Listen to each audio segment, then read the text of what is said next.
દોસ્તો, મારી ગુજ્જુની મોજ ચેનલમાં આપનું સ્વાગત છે। આજના વિડીયોમાં આપણે વાત કરવા જઈ રહ્યા છીએ કે રાકેશભાઈ આજે શિલ્પા ભાભીને લેવા માટે તેમના સાસરીએ ગયા અને શું દોસ્તો તેઓ ત્યાં ઘણું બધું રોકાવાના છે। એવું શું કામ છે કે તેઓ રોકાવાના છે કે બીજા દિવસે શિલ્પા ભાભીને લઈને આવતા રહેશે અને શિલ્પા ભાભી ડ્રેસમાં કેવા લાગે છે અને આજે તેમના ઘેર જમણવારમાં શું બનાવ્યું, યશવી બાપાને જોઈને કેટલી ખુશ થઈ અને પૂનમ ભાભીને સંજયભાઈએ કેમ એવું કહ્યું કે તો હવે ડોસી જેવી થઈ ગઈ છે। અરે તો મજાક મસ્તી કરતા હતા। આ બધું જાણવા મળશે તમને મારા આ વિડીયો। મારી ચેનલ ઉપર નવા હોય તો ચેનલને ફટાફટ લાઈક શેર અને સબસ્ક્રાઇબ કરી દો। Full video Thakor family blog channel દોસ્તો ફૂલ વિડીયોની લિંક ડિસ્ક્રિપ્શનમાં મૂકેલી છે, ત્યાં જઈને તમે આખો વિડીયો વોચ કરી શકો છો। હવે ટૂંકી ટચુકડી લાઈવ લેટેસ્ટ એન્ડ ટ્રેન્ડિંગ માહિતી મેળવવા માટે મારી ચેનલને ફટાફટ સબસ્ક્રાઇબ કરી દો। અરે દોસ્તો, તો રાકેશભાઈ તો તેમના સાસરે પહોંચી ગયા અને રાતે જમવાનું પૂરું કર્યું અને પછી અડધી રાતે ભૂખ લાગી તો 31st ની પાર્ટી તરીકે તેમના ઘરે બનાવી દીધી મેગી। અને આ બાજુ ઠાકોર ફેમિલીના ઘરે જુઓ પૂનમ ભાભી સવારમાં આ શું બનાવી રહ્યા છે તો બચ્ચા પાર્ટી માટે સરસ મજાનું એકદમ ટેસ્ટી અને ક્રન્ચી સેન્ડવિચ બનાવી રહ્યા છે। સંજયભાઈ તેમને હેલ્પ કરી રહ્યા છે। હવે જુઓ બટાકાનો સરસ મજાનો ગ્રેવી વાળો માવો તૈયાર છે। સંજયભાઈ બ્રેડ ઉપર તેને લગાવી રહ્યા છે, અંદર ચીઝ બધું જ નાખ્યું અને પછી તેને ઓવનમાં ટોસ્ટ કરવા માટે મૂકી દીધું છે।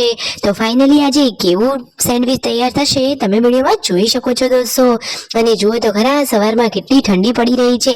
સંજયભાઈને તો બધા જ કામ આવડે છે અને હંમેશા તેઓ બધાને હેલ્પફુલ રહે છે।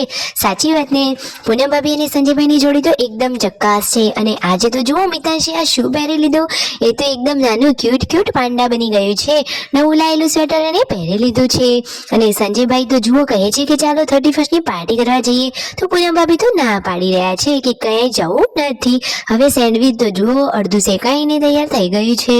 જુઓ તેઓ ચેક કરી રહ્યા છે કે કેવું બન્યું છે। તો ફાઇનલી બચ્ચા પાર્ટીનો નાસ્તો રેડી થઈ ગયો। અને દોસ્તો હવે જુઓ બપોરના ટાઈમે બધા લોકો જમવા બેસી ગયા છે। આજે તો શિલ્પા ભાભી રાકેશભાઈ અને યશવી તો છે જ નહીં, રાકેશભાઈ તેમને લેવા માટે ગયા છે। તો જુઓ અને સાંજે શેની પાર્ટી થઈ રહી છે। અરે વાવ, એકદમ સરસ મજાની ખટ્ટી મીઠી કચ્છી કેરી। અરે નામ સાંભળતા જ બધાના મોઢામાં પાણી આવી જાય એવી કેરી। દોસ્તો જુઓ તો ખરા સંજયભાઈને લાવ્યા હતા આ કેરી, પૂનમ ભાભીની તો બહુ જ ફેવરેટ છે।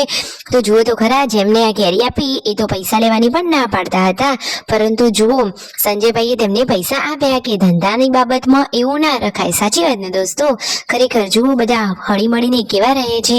તો બધાએ કેરી ખાઈ અને સરસ મજાનો ટાઈમ પસાર કર્યો। બધા જ લોકો સરસ મજાનો હેપી ટાઈમ વિતાવી રહ્યા છે। અને આ જેન્સુ શું વાત કરી રહી છે તો જુઓ તો ખરા દોસ્તો, આ રાકેશભાઈ તો હવે ચાલ્યા છે તેમના સાસરીએ।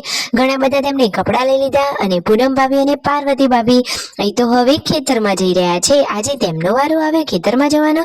તો જુઓ આટલો પોટલો કરી ચાર લઈ અને ઘરે આવી ગયા। રાત્રિનો ટાઈમ થઈ ગયો અને જમવાનું રેડી થવા આવ્યું છે। તો બધા જ લોકો એ જમણવાર કરવા માટે રેડી થઈ ગયા અને ઘરે તો આજે નવું શું લગાવી દીધું, વાઈફાઈ નવું લગાવ્યું છે, રાઉટર લગાવી દીધું એટલે હવે ઘરમાં ટીવી પણ ચાલુ। તો તેમના મમ્મી તો ખુશ થઈ ગયા કે હવે તેમને ટીવી જોવા મળશે। Like share and subscribe.